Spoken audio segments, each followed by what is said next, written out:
Hey y'all, welcome back. Today we are making meat sauce. I've got me some olive oil already preheated in here.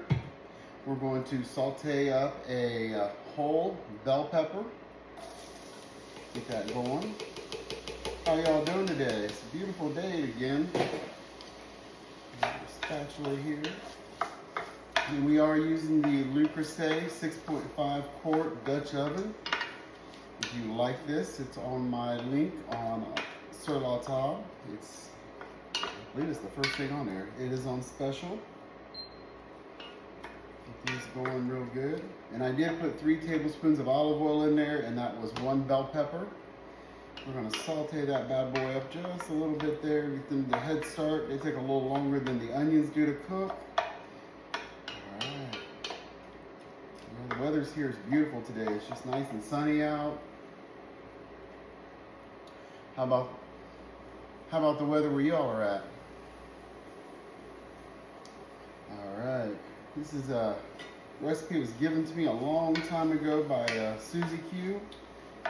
I've changed it up a little bit, and today we're actually going to change it up a little bit more. I'm going to use some fresh herbs out of my herb garden. I don't know about y'all, but this is the first time I've ever done a herb garden. I have a semi-load of basil. I did 1 basil plant, and that sucker done a whole bunch. This is just part of what I've done today. It smells good. I just don't know how to do it all of it. So if y'all have a good recipe or to use basil, let me know, because I need to use a bunch of basil oil. Alright, let's go in here. We got 1 onion here getting ready to go in here in a second. This burner is going up and down on me. I'm not for sure what's going on with the burner here. We're going to try to do it on over here. It's a much better view for you all to see me and cook than over there on the stove and the camera and everything gets all crazy and loopy over there. So we're going to do it this way. Alright, get this going here. This is a wonderful kettle.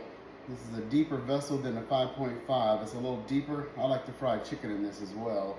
We love our fried chicken around here. We're all from the South, so as y'all know, I'm from East Tennessee. My husband is from Kentucky, and then my son is kind of from both, I guess you'd say. All right, let's get these onions in there. The onion, I should say. Let's correct that. I'm sure I think I'm putting extra in there. And that was 1 onion, and these were just chopped earlier. I put them in one of those fancy dandy chop machines. My spoon may look a little different to some of y'all out there, or my spatula, whichever you want to call it. This is made for left-handed people. This is made by a Smoky Mountain artist. He makes them down there in the Smoky Mountains. And I've got several that are made just for me because I'm left-handed. So it's easier for me to use. Alright, get these all sauteed up here a little bit.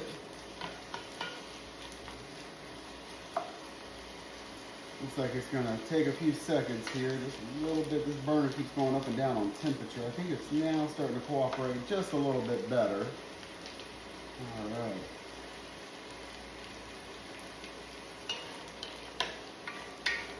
How's y'all's gardens doing? Anybody got any good plants? I know one of my friends in Kentucky, she keeps sending me on Snapchat pictures of her garden.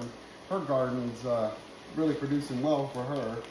I only did a small one this year. I didn't do much in my garden. I just did bell peppers, onions, and I got all the herbs. And as y'all just heard me say, I've got a semi-load of basil to use. I don't know what to do with all of it. There's a lot more than I thought, and I only planted 1 plant, so kind of impressed that that 1 plant is making so much basil. I had to ask my friend Mark how to harvest it or dry it out, whatever you're supposed to actually do with it. Today we're just using it fresh. I'm gonna change up the recipe. The recipe actually calls for dried. We're gonna put fresh. We're gonna change it up just a little bit.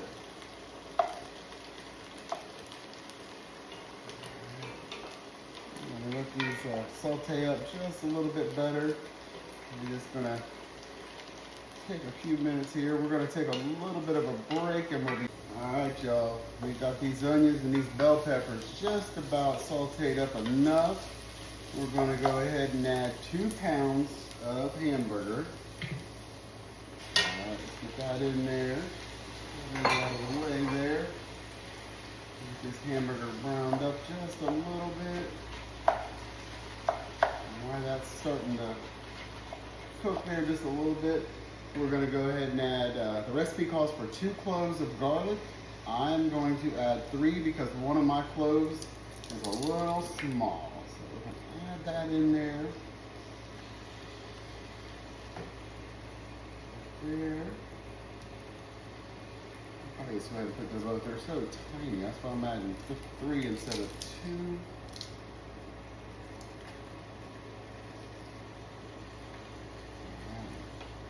Now this recipe does call for a lot of garlic. You can adjust the garlic if you don't like all of the garlic. I am a garlic person. I love garlic. So I'm always good for garlic.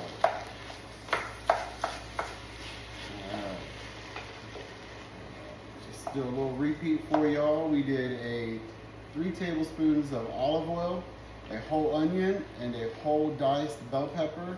And then we just put 2 pounds of ground hamburger. And I am using the 90-10 rolls. You can use whichever one you choose. I've actually made this with ground turkey as well. So you can want to change up your meat and don't want to use ground beef, you can do that. Actually, I've used ground pork one time as well. I don't know if the Italians would approve of doing that, or Julia Child, she might come and haunt us for doing something like that, but I liked it. So that's the fun thing with recipes. Change them up however you want to change them up. Alright, we're going to let this brown up just really another 10 minutes at least. This hamburger needs to cook a little better. Alright, I'm going to take y'all on give y'all a little bit of a break so you don't have to stand here and sit here and watch me cook this hamburger. So, alright y'all, we are back. Got the hamburger all ground, cooked up here, browned up real good. These onions and everything, they're well done. The garlic's in there, it's already cooked up real good. We are going to start putting all the fun stuff in. We're going to put 2 cans or 1 big can of tomato sauce. Goes in there. All right. And then we are going to add a petite can of tomatoes. The recipe calls for smashed, or I didn't have any, so we're going to go with those. Instead, they're really petite. You can't tell the difference, I don't think. And then we are going to add a can of diced tomatoes as well. This has a lot of tomatoes in it. Tomato sauce, 2 different kinds of tomatoes. Add in there, we're going to mix it up really good. Looking good, it smells phenomenal. You can smell that garlic in there. It just smells so good. It smells really, really, really good. Alright, now we're going to start with all the fun stuff. We're going to put just pepper to taste. So we're just going to put a little bit of fresh ground pepper in here. Put as much as you like. I'm a pepper person, so I'm going to put a little bit more. And then we're going to do salt to taste. I don't cook with a lot of salt. We're just going to put just a little bit in there just to break up some of that acid from those tomatoes. Stir that in real good. Smells good. I wish y'all could be here and smell it. It smells so good. We ain't even got all the good stuff in there yet. Anytime you do onions and bell peppers together though, it's going to be good. Alright, we're going to start with our seasonings. We're going to do a teaspoon of crushed Italian seasoning, a teaspoon of onion powder. Alright, and then we're going to put some more garlic powder in there, a teaspoon of that. And then we are going to put the recipe calls for a teaspoon, but I'm going to put 2 teaspoons of oregano in there. And I use a Mexican oregano, I just think it's got a better flavor. So we're going to put that in there and mix that up real good. It smells so wonderful in here. It's going to smell like an Italian diner in here. It just smells so good and it looks just phenomenal. Hope y'all are doing good out there still, staying along here watching this video. Hope I haven't bored you too much with my tomato meat sauce here. Alright, then the recipe calls for 2 tablespoons of chopped sweet basil, or dried I should say. So I've chopped a little bit extra since I have so much basil. I'm gonna do fresh, and we're putting a little extra in there as I said I was going to. And then here is 3 tablespoons of parsley. That is also fresh from my herb garden. We are gonna put that all in there as well. I have all kinds of herbs out there to use. Parsley I can use, you can just put it on anything, but the basil kind of threw me for a loop there, as you would say. I don't know what to do with it really. So I'm gonna make tomato sauce with it, and then I believe pesto sauce someone told me I could make with it. I'm not real for sure what else to do with it. All right, we're gonna put all this in here mixed in good, and then we are going to let this simmer for a minimum of 1 hour. Sometimes I let it go for 2. And while that is simmering away, I've already got the noodles over on the big stove cooking, and we're gonna take a little bit of a break here, and we'll be right back. By the time we get back, it should be, the hour should be up back. The marinara is done, or the meat sauce, whichever you wanna call it. We got the noodles done as well. I made some good noodles, and I do make mine what I call dirty noodles. I just take a little bit of the sauce and put in there so they don't stick. I don't like them when they stick and get all weird looking. So I got those all good and done. And this is done. This simmered for a little over an hour on the stove. So it's nice and yummy. And I wanted to say, you can add mushrooms to the sauce. I did not. My son does not eat mushrooms. We will saute these up probably tomorrow, and then I will add them into some of the marinara or the meat sauce. So let's get us a plate here. This looks yummy, yummy, yummy. I wish y'all could be here to smell it. It smells so yummy. All right.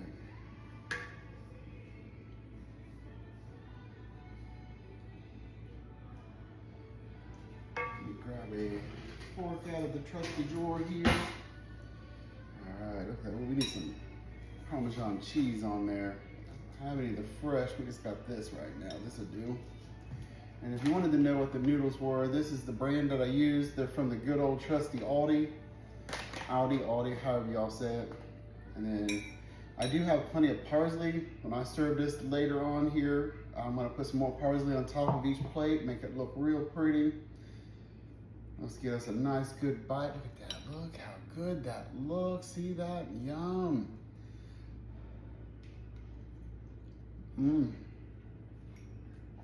Oh, it's so good. Oh yeah, I got no bite, it's so good. Oh, this is yummy.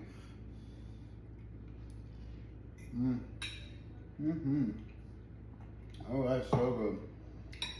Now, as I did say, I did use fresh basil, and I did use fresh parsley out of my herb garden. I thought about using, I did grow some oregano. I'm not for sure if to put it in or not yet, because I tasted one of the leaves out there earlier, and it was bitter. So I don't know if you need to dry that out. I'm not an herb expert yet. May never be. But, so I gotta figure out what to do with some of these herbs. I've never grown herbs before. This is the first year I've done herbs. I always do tomatoes, bell peppers, and a few other things, but and cilantro. I always grow cilantro. That's my favorite. And my little fur baby Bailey, she goes out there and helps herself to the cilantro all the time. All right, y'all. Well, I'm gonna go finish my plate here. There's one more view so y'all can just have a good look. If you need the recipe, let me know and we'll get it to you. All right, well, y'all enjoy your rest of your evening. Have a good dinner, and we'll see y'all next time.